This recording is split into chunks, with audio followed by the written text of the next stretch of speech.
Менің бала кезім тазалық пен тәртіптен алыс болды. Анам бізге қарамайды, бірақ аса қатал емес адам. Ол бізге көп көңіл бөлмейтін, себебі ол әрдайым өз шаруасымен айналысып жүреді. Үйде біз өзімізше өсіп, өзімізше өмір сүретінбіз. Кейде көшеге шығып ойнап келетінбіз, бірақ үстіміздің қандай күйде екенін ешкім байқамайтын. Бетіміздегі кір, ағып тұрған мұрын, жыртық киім, бұның бәрі біз үшін қалыпты жағдай еді. Басқаларға бұл ұят көрінсе де, біз оған мән бермейтінбіз. Өйткені бала болдық. Киімімізді жуып, шашымызды тарап, тырнағымызды қысқартуды білдік. Мектепте апай ұрсады деп алатын едім. Бірақ әйел адамның ең маңызды жері төменгі жақты жуу дегенді білмедік. Сосын қыста нәски деген кию арман. Үнемі жыртық нәски, ондадағы бір-бірімізден ұрлап киіп таласушы едік. Менің үнемі табаным тоңатын. Сол үшін түнде жіберіп қоямын. Одан кейін іш киім дегенде созылып әпкелерімнен қалғанын киетін едік. Кейде жыртық колготкиді киіп сабаққа кете саламыз. Бірақ менен үнемі сідік сасып тұрады. Моншаға түскенде ғана жуатынбыз. 7-ші сынып оқып жаттым. Алғаш рет айлық нәрсем келді. Ондайды көрмеген мен сорлы жылап, күлкіге қалғаным есіме түссе ұяламын. Сол күні мен сорлы іш киім кимедім. Жалғыз өзі болған. Ол да әбден тозып, тесіліп киюге жарамсыз болғасын тастадым.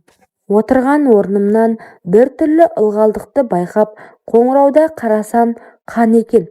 Апай, бір жерім қанап жатыр деп жылап жібердім. Түсінген кейбіреуі күліп жатты.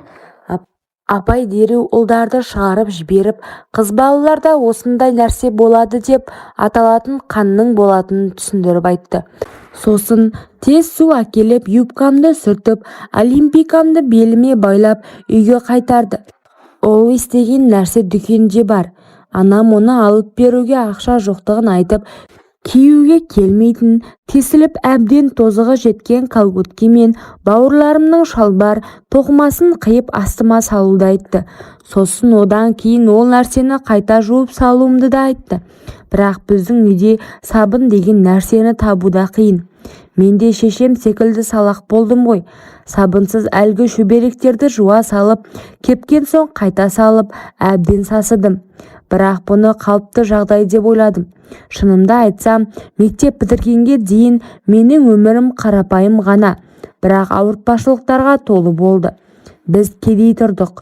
Киген киімдеріміз әсіресе үйде жүргенде әбден ескіріп кір болатын. Сырт келбетіміз үшін қысыла беретінмін. Бұл маған қатты әсер етті. Себебі мен өзімді басқалардан төмен сезінетінмін. Мектепке келсек, сабақты дұрыс оқымадым. Бәлкім, бала көңіл басындағы қиындықтарды жеңе алмаған шығар. Менің айналамдағылардың мақсаты, арманы бар еді, ал менікі бұлдыр еді. Әкем қатал, бірақ өзімше қамқор адам болатын. Алайда оның өз шешімдері әрдайым бізге таңылып отырды. Мектеп бітірген жылы бәрі күтпеген жерден өзгерді. Әкем мені өзі білетін бір отбасының ұлына ұзатпақ болды. Ол жігіт менен 5 жас үлкен еді. Мен үшін бұл жаңалық есеңгіретіп жібергенде болды. Бірақ қарсы шығуға батылым жетпеді. Келісім бойынша алып қашу болды. Оны барлығы дәстүр деп қабылдады, ал мен оны тағдыр деп түсіндім. Ол үйге барған күні шешімімнің дұрыс-бұрыстығына ойлануға мұршамда болмады. Мен үшін жаңа өмір басталды. Жаңа үй, жаңа ереже, жаңа адамдар. Өзімді бөтен әлемде жүргенде сезіндім. Енемнің өткір дауысы күнде құлағымның құрышын қандырғандай. Салақсың, істеген ісіңе көңілім толмайды дейтін. Бұл сөздерді қанша рет естігенімді санап та үлгермедім. Бір күні шыдамым шегіне жеткенде көз алдымнан бұл үйден кетіп жатқан өзімді елестетіп жеңілдеп қалдым. Бірақ бұл жай қиял еді. Күйеуім, оны ойласам, көңілім одан әрі жүдеп кетеді. Ол туралы тұрмысқа шықпас бұрын естігендерім рас болып шықты. Аузы құрғамай ішеді. Ес-түссіз үйге келіп теріс қарап жатып қалады. Ертең бәрі өзгереді деген үміт күн сайын сөніп барады. Бір күні енемнің төзімі таусылды. Сендерден түк пайда жоқ, қалаға кетіңдер, өз күніңді өздерің көріңдер, деді ол шорт кесіп. Жүгімізді жинауға тура келді. Қала деген бос үміт секілді көрінді, бірақ ішімде бір жарық сәуле мүмкіндік шығар деп сыбырлады.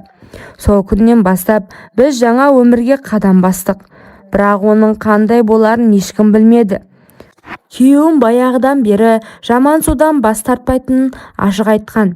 Мен ішемін, сен көнесің дегені әлі күнге құлағымда жаңғырып тұр. Не үшін оның жанында жүргенімді өзім де білмеймін.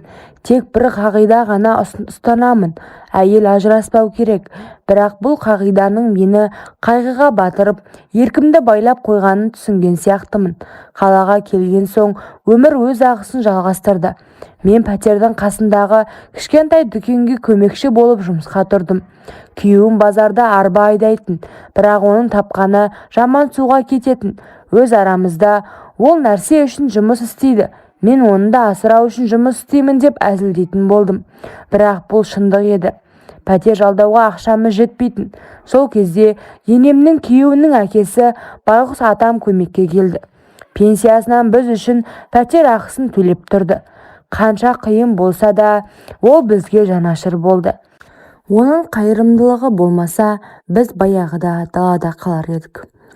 Күйеуім алқаш болса да, онымен түнгі жақындасуымыз ұнайтын. Бәлкім мені ұстап тұрған осы шығар. Ол жаман су ішіп келіп, мені жақсылап тұрып жасайды. Кейде өзім оның жатып алған нәрсесін тұрғызып аламын. Солай жүргенде көтеріп қойыппын. Алқаш күйеуім өзі сияқты алқаштармен достасып үйге келіп ішуді шығарды. Басында ұрсып, айқайлап, бәрібір күйеуім тыңдамайтын. Ішім өскен сайын жұмысқа шыға алмадым. Ал мен аш едім. Атамның ара-тұра тастап кеткен ақшасы түкке жетпей қалады. Содан үйге келген алқаштармен ақша үшін жүкті болсам да бір жерімді саттым. Ішіп алған оларға бәрі бір екен. Шылпылдатып кіргізіп шығарғанға мәс. Бұл үсімдік бірде күйеуім есін жиып тұрғанда өз көзімен көрді. Ол бөлмеге кіргенде үйде келіп жүрген бөтелкелесімен ыңырсып көкпар шауып жатқанымызды үстімізден түсті. Сол жерде менің шашымнан сүйреп соққыға жықты. Ол кезде жүктіліктің 7-ші айында болатынмын. Есімді емханада жидым. Шала босандырып алды. Соққыдан дені сау балам ауру болды да қалды. Иә, өкіндім, жыладым. Бірақ тағдырым осындай болғанына әкем кінәлі. Ішпейтін дені дұрыс еркекке әйел болсам, осындай болмас едім. 2 ай роддомда жатып, ауру баланы баға алмайтынымды түсіндім. Сол үшін шақалақ ұлымды жүрексіз тастап кеттім. Роддомнан шыққанымда өмірімнің өзгеретініне үміттенген едім. Бірақ бәрі басқаша болды. Мені ешкім қабылдамады. Әке-шешем де мені үйіне кіргізбеді. Өз өміріңді өзің сүр. Енді сен үшін ештеңе істей алмаймыз, деді олар. Сол сөздерді естігенде жүрегім шытынап кеткендей болды. Жалғыз қалдым. Жан баласына керексіз, қайда барарымды, не істейтінімді білмедім. Сол кездері өмірдің ауырлығы маған бар салмағымен түсті. Қайғыдан, жоқшылықтан, қайтадан жаман жолға түстім. Бұл жол мені алыс ауылдарға, қойшылардың ортасына алып барды. Қойшылардың біріне әйел болдым. Қанша жыл қойшының әйелі болсам да мүлдем бала көтермедім. Ұлымның көз жасы болар. Арада 18 жыл өтті. Өмірім жылдардың астында ауыр естеліктермен өтіп жатты. Бәрі баяғысынша деп ойлағанмын, бірақ бір күні күтпеген хабар келді. Біреулер сені әкімшілікте іздеп жатыр екен деп жеткізді. Басында бұл сөздерге сенбедім. Не үшін іздеуі мүмкін? Маған ешкімнің керегі жоқ. Өзімде ешкімге керек емеспін деп ойлайтынмын.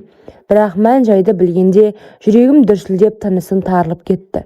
Ұлым, менің балам, оны 18 жасқа толған соң жетімдер үйінен шығарып жатыр екен. Енді үкімет оны қараушысы, яғни туған анасымен табыстыруға міндетті екен. Сол себепті олар мені іздепті. Роддом есіме түсті. Сол жерде қалған кішкентай шақалағымды қайта көретін күнім келеді деп ешқашан ойламаппын. Бүкіл сезімдерім оянып кеткендей болды. Ұлымды ойлаған сайын іште қорқыныш пен үміт аралас сезім биледі. Әкімшілікке баруға тура келді. Олардан баламды қайта қабылдау және заң бойынша қараушы болуын керектігін естідім. Бірақ тек бұл емес, мемлекет бізге үй береді және әр ай сайын көмек ретінде төлемақы төлейді екен. Бұл өмірімдегі мүлдем жаңа бет ашқандай болды. Бәлкім бәрі текке болмаған шығар. Алда не күтіп тұрғанын білмедім. Бірақ ұлымды қайта көру үмітімен жүрегім жылып, көзіме жас үйірілді. Алла көріп тұр ғой. Ұлымды көргенде ешқандай сезім болмады. Тек мемлекет беретін үйі мен ай сайын беретін ақшасы қызықтырды. Ұлымның аяқ қолы істемейді, арбада отырады. Сөйлей алса да ойын әзер айтады. Бірақ барлығын түсінеді. Мемлекет 6 айдан соң үй береміз деп барлық құжаттарды қолыма ұстатты. Ауру баламды қойшы күйеуім қабылдамай, екеумізді де қуып шықты. Әкімшілік көмектесіп, ауылда уақытша тұратын үйге қоныстандырды. Ұлыммен бөтен адамдар секілді сөйлесеміз. Ол маған жаудыреген қой көзді жанарымен сағынып қарайды. Ана деген адаммен алғаш бірге тұрған ұлымның жүзінде қуанышты да байқадым. Кімге ұқсап қалғанын білмеймін. Шаштары бұйра, әдемі көздері мен қара қастары сүйкімді етіп көрсетеді. Көп замай пенсия түсіп, қалаға жағдай жасалған пәтерге көштім. Сұмдықтың бәрі сол жерде басталды. Пәтердегі душқа ұлымды шомылдырып жатқанда бойымды түсініксіз сезім болды. Ваннада отырған ұлымның арғы жағына еріксіз қызығушылық танытып, қайта-қайта ұстап жуа бердім. Мен ұстаған сайын ұлым ұялып барады. Ал ар жағы қақиып, мені әбден өзіне баурап барады. Әпсейе деген сезімімді қанша бассам да өзімді ұстай алмай, түнімнен өзімнің 2 әрпімді ұстап шықтым. Бір күні шыдамадым. Әбден есім ауғаны соншалықты ұлыма ұйықтататын дәріні тамағына қосып беріп, ұлымның үстіне отырып алып ұстадым. Ұйықтап жатқандықтан ба, ондай әсер алмадым. Ұйқыдан тұрған соң тағы да душқа түсірдім. Қазір интернеттен жаман видео деп іздесең көп шығады екен. Сол жерден көріп алған сұмдықтарымды ұлыма жасаған мен күнәһар едім.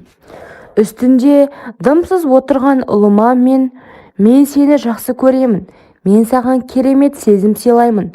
Бірақ бұны ешкімге айтпа. Бұл нәрсені менен басқа ешкім жасамайды деп ұялмай айтқаным әлі есімде.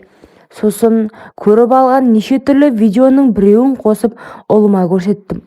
Ол жақтырмай керек емес деп әрең жеткізді.